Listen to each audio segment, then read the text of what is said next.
Welcome to The Other Side of the Page, a bookish podcast where we yap about the books we love and the songs that give us main character energy. We're here to sift through the chaos that is our TBR. And to let you know why a book might just be your next favorite read. I'm Britt, dramatic plot twist lover and champion for MMCs needing to be more pathetic and down bad. And I'm Hannah, reader of at least 5 books at once and a detailed fantasy map enthusiast. Every Wednesday, press play on a brand new bookish episode. And stay up to date with the books we will be covering by following us on social media at othersideofthepagepod over on TikTok, Instagram, Facebook, and Threads. And don't forget to follow, rate, and review the podcast a shining 5 stars on your preferred platform, and it helps us so much with visibility. This week, we're having a little fun and talking about books as zodiac signs. Yes, and we have some amazing books to yap about. Plus, we have a fun Manuscript Mini featuring indie author Livvy Hollis at the end of the episode that you won't want to miss. So grab an iced coffee or iced chai, and let's turn the page together. So dear reader, we will not be going over a long synopsis or triggers for any of these books, so please check those out before you pick them up if you want more info.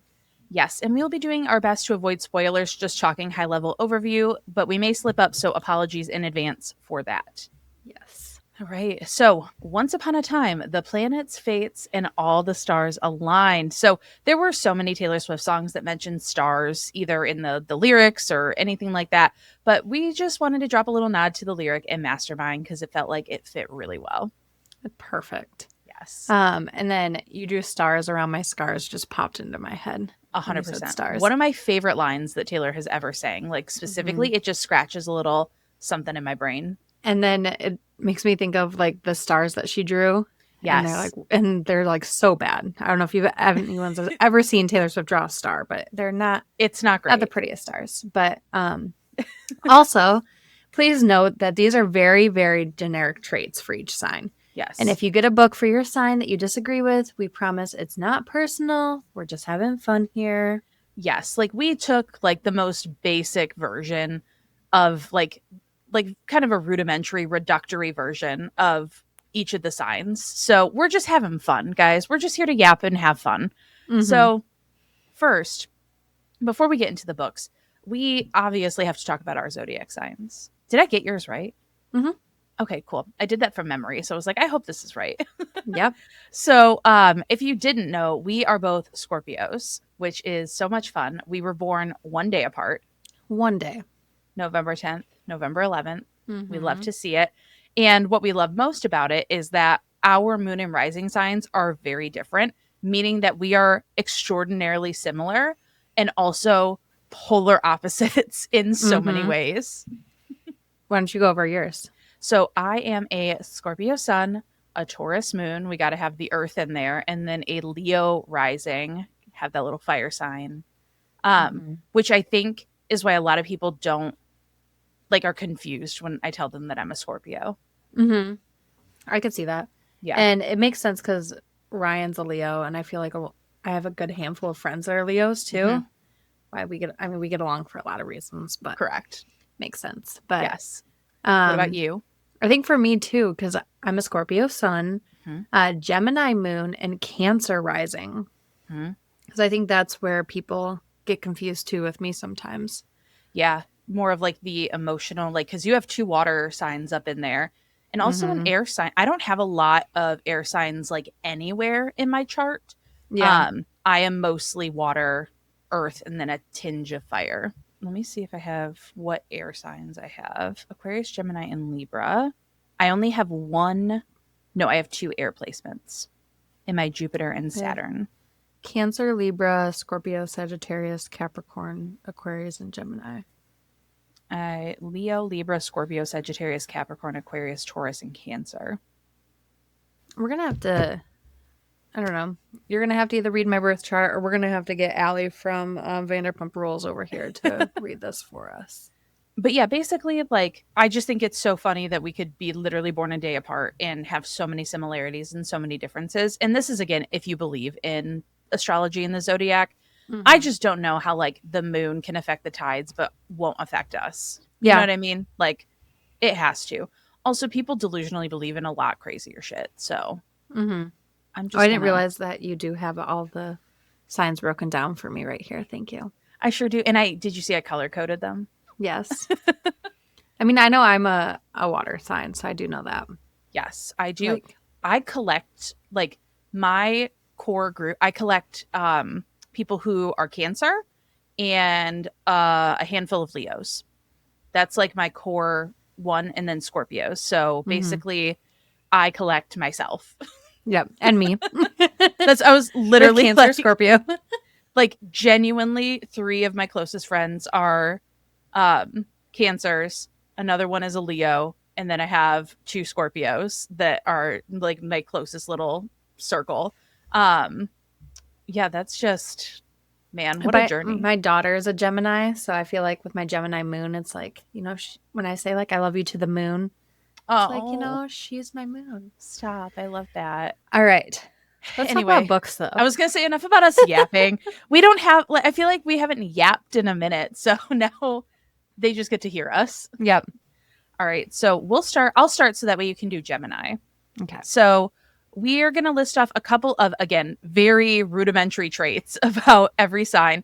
And then we also paired a book rec that we believe kind of fits within the vibe of that sign. Again, it's not personal. This was not an attack. These are all books that we genuinely loved and enjoyed. So if you didn't like it, what's wrong with you? No, I'm kidding. I'm so sorry.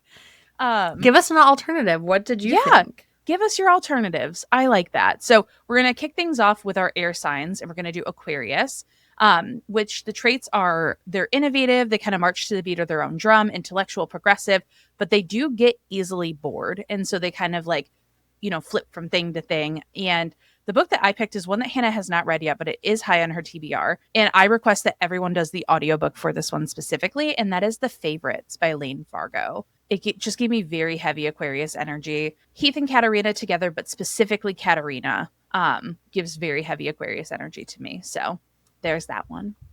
Love it. Next, we have Gemini. So some traits are adaptable, witty, chameleon, indecisive, able to learn quickly, and very social creatures. And so our book rec for this one is First Lie Wins by Ashley Elston. Yes. Which, total Gemini vibes. That book was great. It was a journey. It was just wild. We covered it on our previous pod, and I think we recorded for a solid like 3 hours because it took us so long to like piece the plot together. Right. It was like the one with the meme with all the red strings and yep, and a bunch of aliases, and it gives very much Gemini energy. But our next one is Libra. So our balance scale, my mom is a Libra, and Libras value balance, kind of keeping the peace. They're gracious, gentle. They're going to avoid confrontation. And this rec is like a little off the beaten path, but I feel like it kind of fits with our main character. And we picked This Spells Love by Kate Robb. And I just want to shout out magical realism. Hannah and I think, have realized that we both love a touch of magical realism. And so if you have any book recs that you love, like that balance that, please send them our way, because especially for the upcoming fall season, I feel like those cozy romance kind of recs that have that touch of magic would be perfect for us. Yes. Now we got our grounded earth signs. We sure do. So let's kick it off with Taurus. So some traits are going to be dependable, patient, grounded, loyal, stubborn, and uncompromising. So do you want to talk about this first book rec? Yeah, so I had The Night and the Moth by Rachel Gillig, which is a book that Hannah and I both adored to our core. And there's one character in particular, the gargoyle, that we feel like is very much a Taurus to his core. But the book itself is about being loyal and uncompromising and, a little bit stubborn in your beliefs. And we just thought that it fits so well. But we also have another one that we covered. Which one is that? Before I Let Go by Kennedy Ryan. Both the main characters in there are just very grounded and loyal. And as their story goes, it just gives this energy off for sure. Yeah. And then we're moving into Virgo. And Virgos are analytical, detail-oriented, hardworking, can lean a little bit more shy and reserved. And they can also be overly self-critical and teeter on a borderline of perfectionism. And then do you want to talk about this book, Rec? Because I have not read this one yet. I just finished this one. Atmosphere by Taylor Jenkins Reid. Mm-hmm. I think the main character, Joan, gives off Virgo energy for sure. I don't know. Not like doing these recs, I'm like, I need to pay attention to characters like birthdays more because Yeah. it is said a lot of times in the book. But Mm-hmm. Joan definitely gives me Virgo energy Yeah. in a great way. Love that. And then we have rounding out our earth signs, Capricorns. Mm-hmm. Ambitious, dependable, responsible, self-control, tradition, goal-oriented, can be sometimes know-it-all and condescending. And Britt had an immediate recommendation for this one. Immediate. Book Lovers by Emily Henry. This is Nora to her core. Mm-hmm. To her core. Yes. Nora Stevens and Charlie Lastra. Yep. Yeah. That's Nora on her Peloton, baby. Okay. Mm-hmm. And she's a shark. She is a literary shark. So, yep. Love them. Love. And then we're going into our spicy fire signs. We're going to kick things off with Aries. Okay. I feel like looking at this like list of signs, the only one that I truly cannot think of a single person in my life for that I'm close to is an Aries. I gotta look up the birth dates. The dates. Yeah. March 21st to April 19th. So my mom is like a Pisces right before. Yeah. I feel like I just don't have very many people that fall. I feel like they're either a cusp or like they just don't fall exactly there. Actually, one of my friends is right at the end cusp of Aries.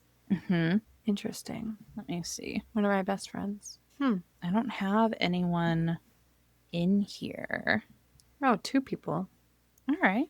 I guess I didn't really realize that they were Aries. Yeah. Good to know now. I think one of my cousins is an Aries, and I think that's probably the only one that I can think of off the top of my head. But like in terms of like my friend group or anything, yeah. I don't have anyone. But I thought she was a Taurus because she's right at the end there, Mm-hmm. which makes sense because I do have a few Taurus friends. Yeah, I have a few cuspers that could like swing either way. But Aries are courageous, determined, bold. They tend to be competitive leaders. They take action. But on the flip side, they can be impulsive and a little quick-tempered. And we have 2 here. And do you want to do the first one? Yes, I can. We have A Sea of Wrath and Scoria by Whit Stanfield. If you haven't read this series, it's on Kindle Unlimited. Go read it.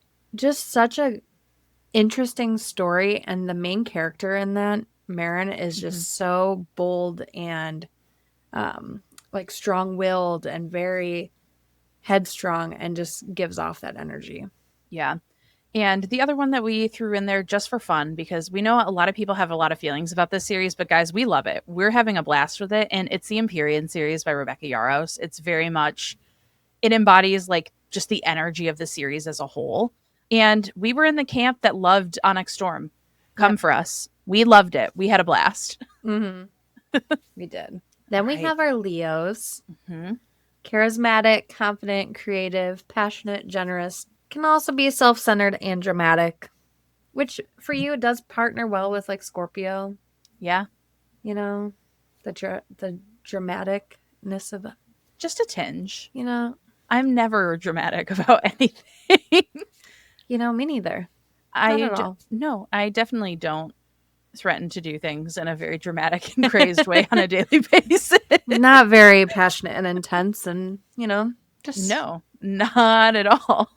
But the book rec we have for this one is spot on, and this one is great. It's "Love Is a War Song" by Danica Nava. Miss Avery is, man, that is a Leo to her core. Love that. And if she's not a Leo, she possesses some Leo traits. Yep. The next one that we have, or the last one to round out fire signs, is Sagittarius. And I do know quite a few Sagittarians. They are optimistic, adventurous. They love freedom. They tend to be sarcastic and have good humor, but sometimes they can be a little tactless and be kind of impatient. We have 2 for this one as well. One book I finished very recently, and I am upset. Like she is so quick-witted, so sharp. It was so incredible. There's really great buy and pan rep in it. And it's Well Actually by Maisie Eddings. And Eva is strong-willed. She's sharp. She's unapologetic. And she's what someone would call like a bold, brash woman. And I feel like she fits the bill so well. But we have another, like, a little off the beaten path pick. Yeah. Love at First Sighting by Mallory Marlowe came to mind as well. That I feel like the main character, Elle, and maybe a little bit of Carter, but mostly Elle, just kind of give off the same traits. And our Lord and Savior Taylor Swift is also Sagittarius. Amen. And so, like, Elle kind of reminds me of Taylor in a way a little bit. Yeah. They're, like, putting on this persona, but also has, like, this, you know, cool persona as well Yeah. to herself. So, totally. And we're moving on to the last category, in our opinion, the best category, obviously. So our water signs. So we're going to kick things off with Pisces. yes. And Pisces traits. I have a lot of Pisces in my life. Me too. A lot of Pisces. Artistic, gentle, patient, creative, empathetic, and intuitive, overly trusting, and can also be the victim. They also tend to lean more towards like a dreaming, escapist vibe as well. And the funny thing is, this book rec was recommended to me by a Pisces. Love that. So I'm going to shout this one out because this is one of my top reads of this year. Yep. Aftertaste by Daria Lavelle. Oh. Kostya it just gives off Pisces vibes in the best way. Yes. I love it. Like, if you have not read Aftertaste and you're into speculative fiction, a little bit of that magical realism, we highly recommend this book. Like, this is truly a book unlike anything I've ever read, but not in a way that's like, ooh, this book doesn't fit the market. Like, this book is incredible. This book, like, I just cannot wait to see what Daria comes out with next. And I just we have to shout out to, we did interview Daria. And this was just, she was an absolute dream and a delight to chat with about Aftertaste. And yeah, I just read it. And the audiobook was, again, phenomenal. Yep. Phenomenal. And then now on to Cancer. Cancer, this is, again, I'm collecting them. These are my people. Cancers are nurturing, emotional, very emotional, intuitive, very protective, tenacious. They can also be moody, a little insecure, maybe a touch pessimistic. But this book rec was one that came to me like right away again. And when I listed out a couple of options, Hannah's like, I don't know why we have the other options there, basically. Yeah. And that's Promise Me Sunshine by Cara Bastone. One of the most beautiful displays of grief and mental health that I have ever read in fiction. Again, audiobook performance is one of the best I have ever heard in fiction. It was truly like just something come to life. And Lenny and Miles are the embodiment, I think, of what it means to be a Cancer and like the vibes that they have. But okay, now we're moving into Scorpio, obviously. Here's the thing. I put in the reductive traits for Scorpio, and I'm sure everyone feels this way, but I feel like Scorpios are very misunderstood and miscategorized because I feel like some of these are highly off base. And for some reason, whenever like, you know, we get like a Zodiac roundup and stuff, ours is always just about being like horny and sad and a little mean. Yeah. And I'm like, listen, please give us something else. Right. But yeah, the general traits: resourceful, intense, passionate, mysterious, loyal and jealous, and manipulative. I've never been mysterious a day in my life. Yeah.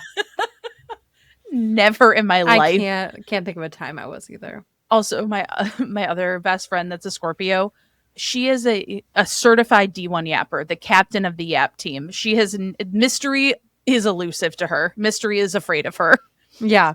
But I feel like, I don't know, it's interesting too to see like what like your rising sign is too, because I feel like, you know, the rising with the sun, it's like, okay, those mixed together make a lot of sense. Yes. Then I feel like the standalone Scorpio, I'm like, but then if you mix like Cancer and Scorpio, I'm like, yep, that's if you mix me as a bubble. If you mix Leo and Scorpio together, it's fairly on brand. But of course, we picked two books. We weren't going to not pick two books. No.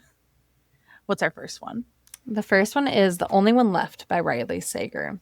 Obviously. And, you know, part of our lore is we did a very long podcast episode about this. And we just basically read the book to each other. So We sure did. we love this one. But it also has so many layers and is very, this book is mysterious. Yes. But it just peels back the onion. I haven't used that analogy in a while. Oh, I don't know if you've even used that one on the new pod. Probably not. But when you peel the onion back, it's very intense, and the characters in there have that mystery, and it's very, very manipulative. It is. It really is. Yep. So now this last book is one that we both devoured. We adored this book so much. We also interviewed this author, and that is Enchantra by Kaylee Smith. And this is, God, is this book so good? This whole series, I think Phantasma could also fit very well. I think Phantasma fits the stereotypical version of a Scorpio, and Enchantra fits the vibes that we embody as Scorpios. Yeah. Yeah. Because I think it pulls up passion, intense, and like pairing it with some like mystery, kind of, but just a lot of like layers. And I feel like that misunderstood Scorpio side for sure. Yeah. Love it so much. That's all of our book recs for our books of zodiac signs. And now we're going to move into our Manuscript Mini with Livvy Hollis. And Hannah, unfortunately, was out of town for this, but I did get to chat with Livvy. So we are going to plug that in right now, and we will catch you guys in a little bit. So welcome to our Manuscript Mini portion of the episode where we get to chat with indie authors. So today I'm joined by Livvy Hollis, a fellow Michigan girly and author of Grasping for Starlight. Hi, Livvy. Hi, I'm so excited to be on my first podcast. We're so excited to have you. Obviously Hannah could not be here, so it's just me today. You just get Britt for yapping, but it's it's fine. We're gonna have a blast. We will. Do you want to tell the listeners a little bit about yourself? Sure. Yeah. So I am Livvy Hollis. As Britt said, I am a Michigander. I have been the majority of my life. And I just love Michigan. And I feel like, especially as a fantasy author, there's so much magical like nature here in our state that just really helps me too. Totally. It's very inspiring. And I have written a lot of stories, but I've only published 2 books so far. And I've got a little short story coming in October as well. All fantasy, definitely my genre of choice. I don't stray from it very much, but yeah.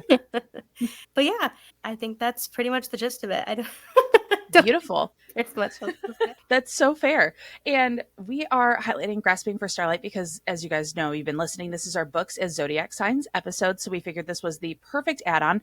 And this was not a question I added in, and I just thought of it literally as we're sitting here. But like, what's your star sign? I feel like we have to talk about this now.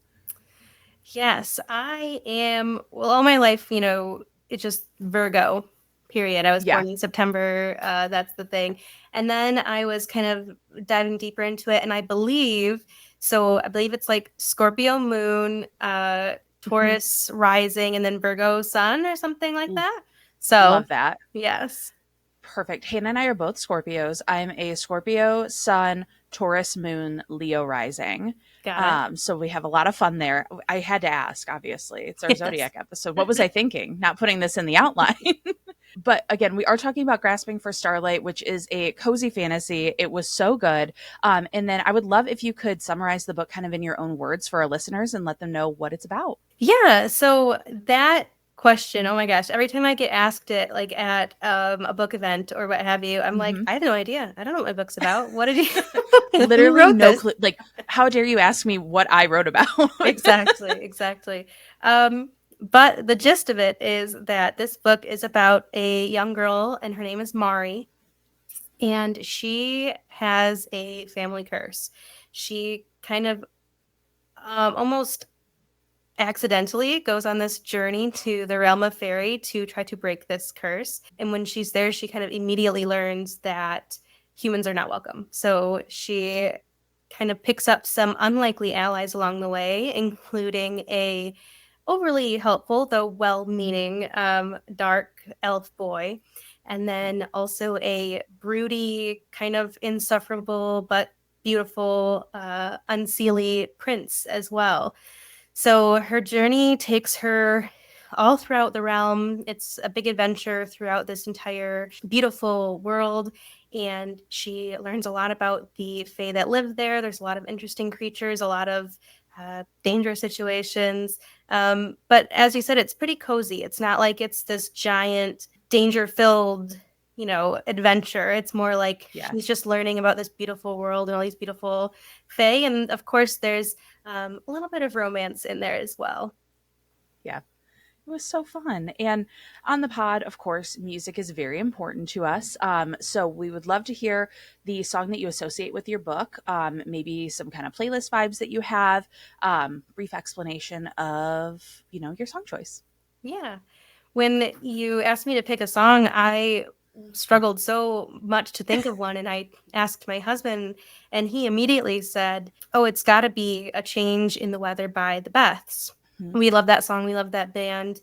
And I was like, oh my gosh, what? And I think that it's so perfect. It's a song about a girl who she, like Mari, is kind of living this isolated, kind of sad life. And she's really scared to let change in. She's really scared for the potential to let happiness in, to let love in. And kind of throughout the song, she learns how to be vulnerable and accept that and accept the change in the weather, accept the change in her life. And she is brave enough to find happiness and find love in the end. So I love that. And as I was finishing up the audiobook, I got the song Rewrite the Stars from The Greatest Showman. That just felt very fitting for it. I was like, maybe I'll pick a song. Usually we just let the authors, but I was like, this one just kind of came to me. So I feel like I have to mention that. I just feel like it just felt very like her, like you said, just like being brave and letting love in at the end, and realizing that like what she originally wanted was not actually what she wanted. But yeah, so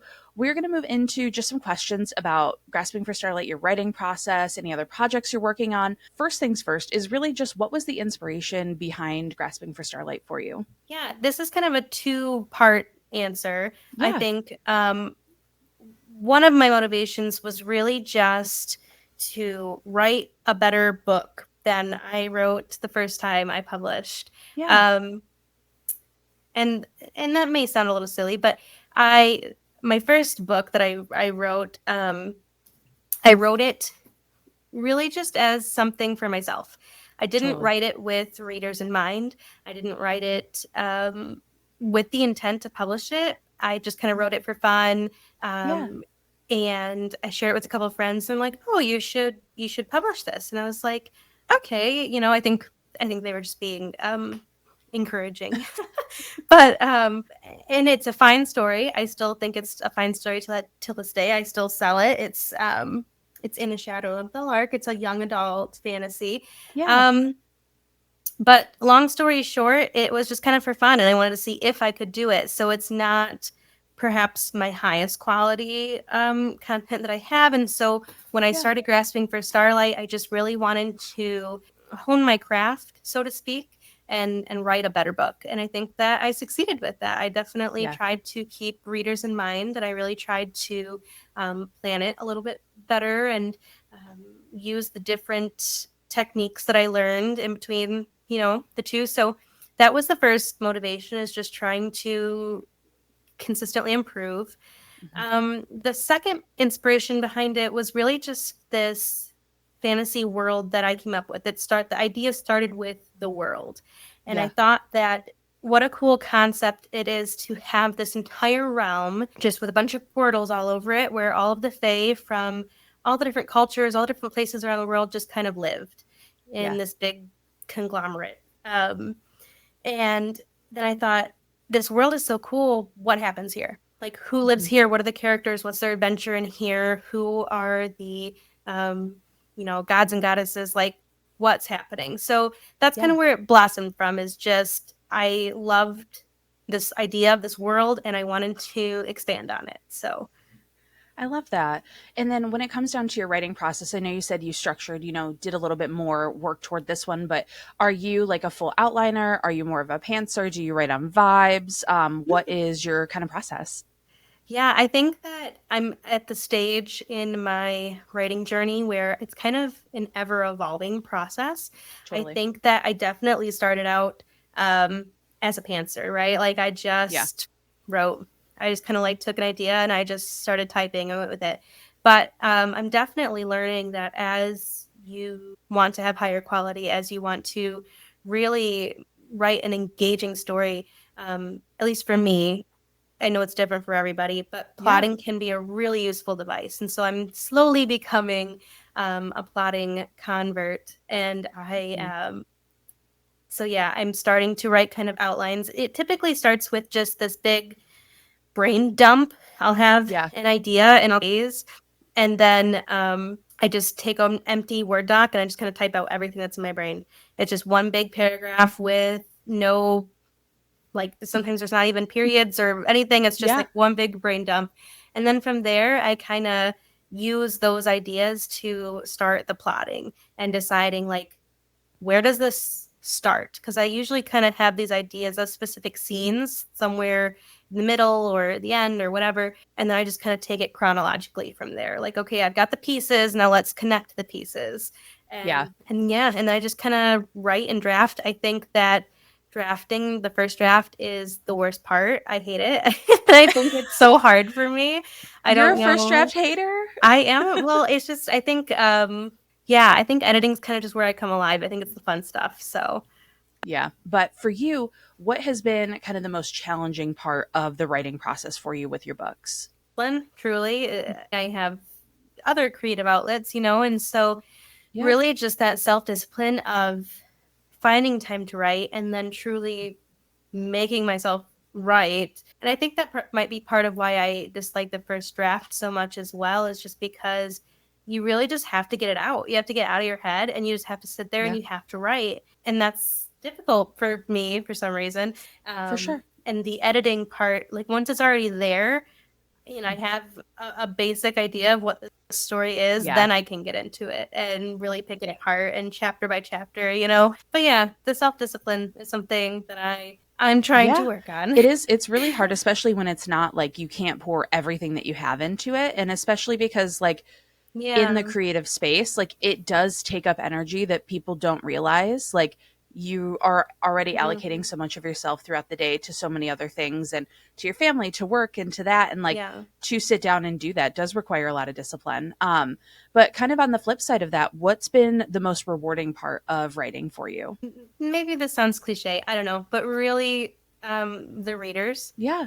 Just meeting people, whether it's online or in person, it really kind of makes it all worth it. Yes, as an author, I love writing. I love stories. I love building worlds and people, and that is great. And even if I didn't sell a single book, I would still keep writing. Yeah. But when you can really just physically connect with someone, like especially at a book event or a book signing, there have been a few, like, younger girls excited. They're like, man, this book seems right up my alley. I'm so excited that it's going to be signed.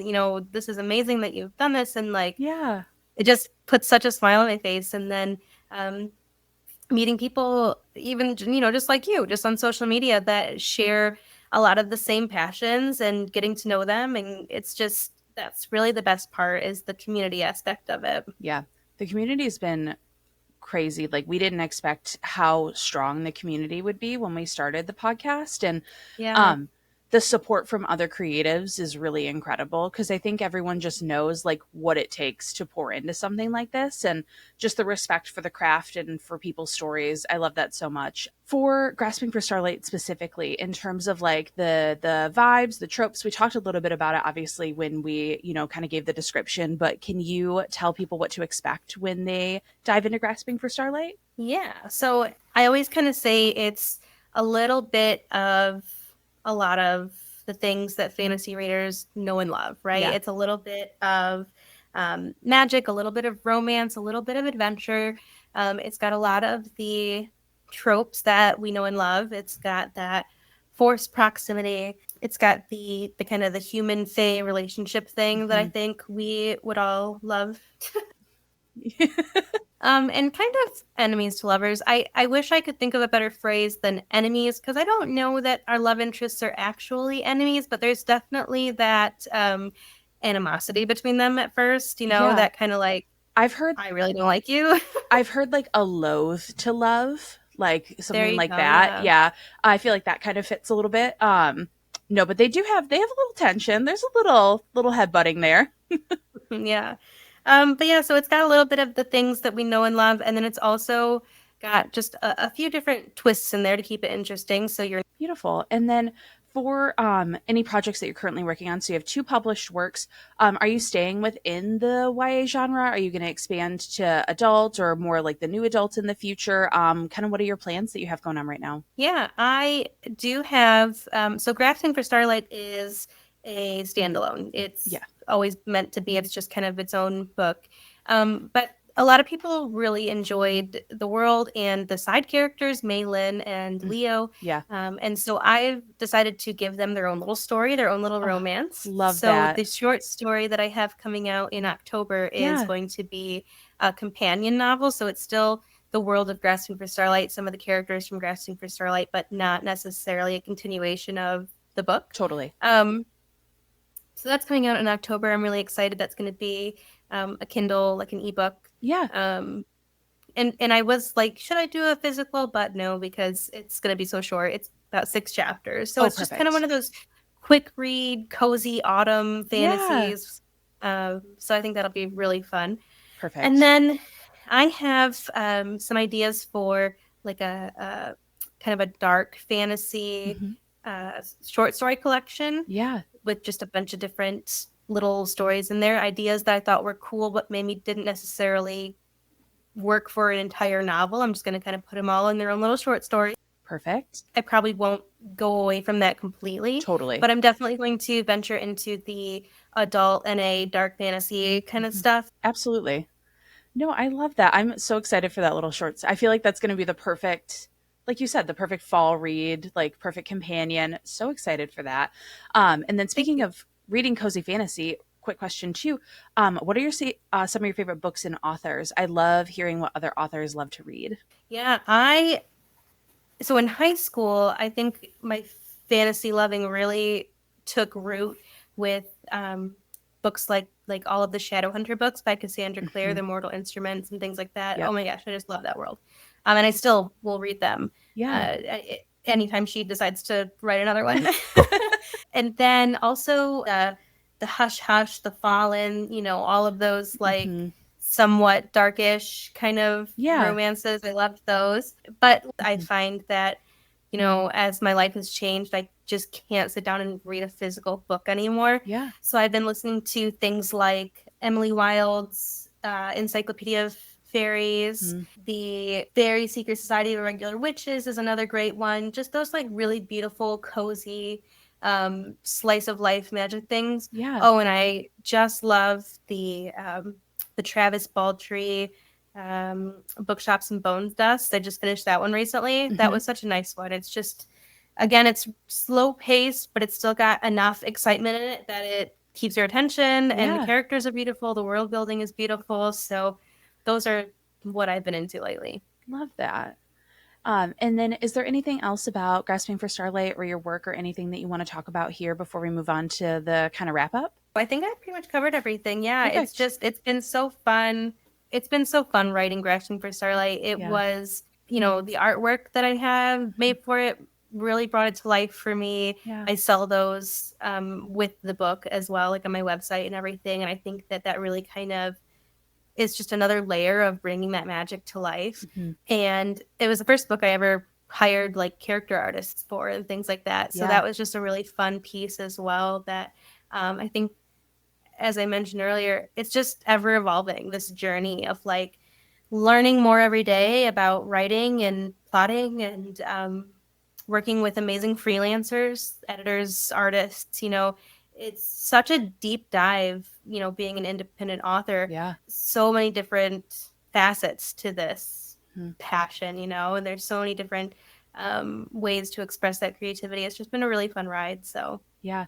And it was a beautiful book. Like you said, it really hit the mark on cozy fantasy. And I feel like sometimes I like fantasy, but sometimes I don't want to be stressed.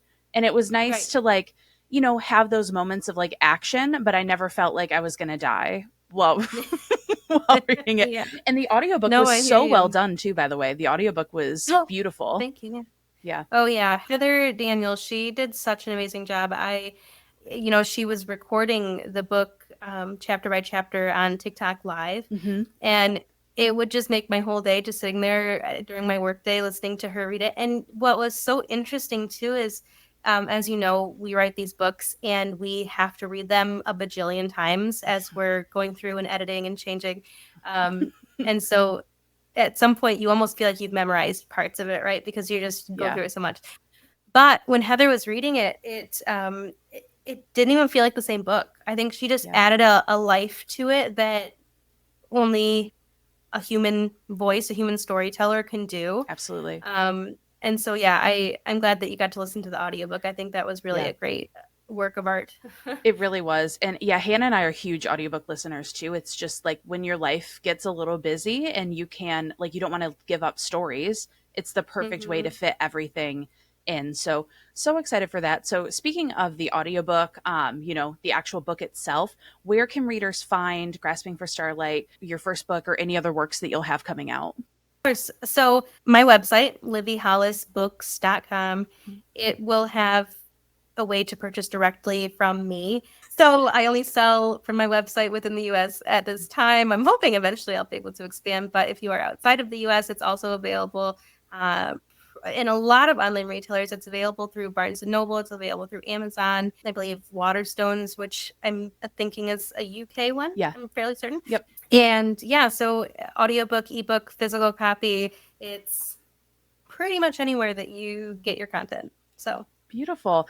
And we will have Livvy's website and her Instagram, all that fun stuff, linked in our show notes. So you guys can go ahead and grab that. But a huge thank you to Livvy Hollis for joining us today. Appreciate your insight, talking about your book. And everyone, please go check out Grasping for Starlight and get ready for all of the new stuff that she's going to be releasing. And so where can everyone find and support you on social media specifically? Yeah, so I think most active on Instagram. Yeah. I think that I'm not the best at making videos, so I'm definitely a picture person. That's I think why I kind of gravitated towards Instagram. But I do have a TikTok. Again, not as active on there, but I do have a TikTok and a Facebook. So yeah, those are pretty much the main three that I think you'll be able to find and connect with me on. And I am definitely the kind of person that will like every comment, reply to every comment. I think it's so important to keep that engagement up. So, well, thank you so much again for joining us. We truly appreciate it. And then do you have anything else before we head off? Oh, I don't think so, but I sincerely appreciate it. It's so fun talking to someone about my book, and especially someone who is going through the writing journey as well. You understand what it is to write a book. Yes, absolutely. But thank you so much again, everyone. Please go check out Grasping for Starlight, and we will see you all in the next episode. Right. Thanks so much. Thank you for turning the pages with us this week. And a huge thank you again to Livvy Hollis for joining Britt to chat about Grasping for Starlight. Be sure to drop us a follow on Instagram, TikTok, Patreon, and join our newsletter that will be coming out eventually. And to keep up with everything on the other side of the page. Take a shot every time we say the newsletter will be coming eventually in an episode. And then it will be here eventually. Yes. Eventually. And please, please, please, again, drop a review and a 5-star rating of the podcast on your preferred platform and share it with your bookish besties. And be sure to follow Livvy Hollis. We have all of her info linked in the show notes as well. And next week, we are going back to our roots with a mystery/thriller, The Return of Ellie Black by Emiko Jean. Yes, we cannot wait to talk about that next week on August 27th and forever and always. Keep reading with kindness. Bye, everyone. See ya.